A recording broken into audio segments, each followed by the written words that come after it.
The United States pressed Macedonia on Thursday to investigate possible evidence of abuse of power, brought to light by leaked wiretaps that allegedly demonstrated government control over judges, journalists, and elections. The U.S. move stepped up diplomatic pressure on the conservative government of Nikola Gruevski to address the content of wiretaps released by Zoran Zaev, leader of the opposition Social Democrats. He said he got them from an intelligence service whistleblower. Police have charged Zaev with conspiring with a foreign spy service to topple the government.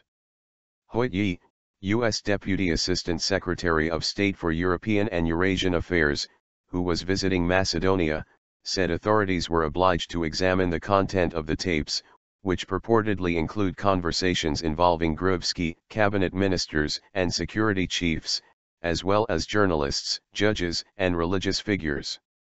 The government has not explicitly confirmed or denied the identity of the voices on the tapes, but it has disputed their reliability as evidence of wrongdoing. It also denies being behind the wiretaps.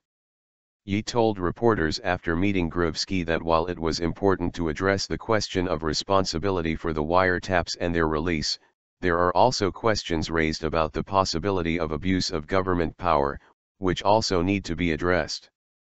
Yee cited information about possible official corruption, possible inappropriate government influence over the media, over the judiciary, possible electoral abuse and other abuses of power.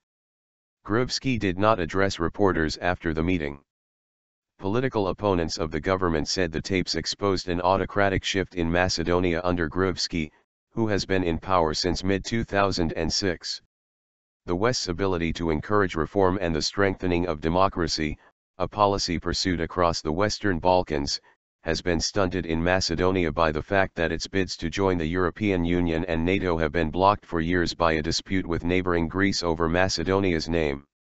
3 members of the European Parliament are trying to help mediate a solution to the crisis, but both the government and opposition say they want a more high-profile intervention.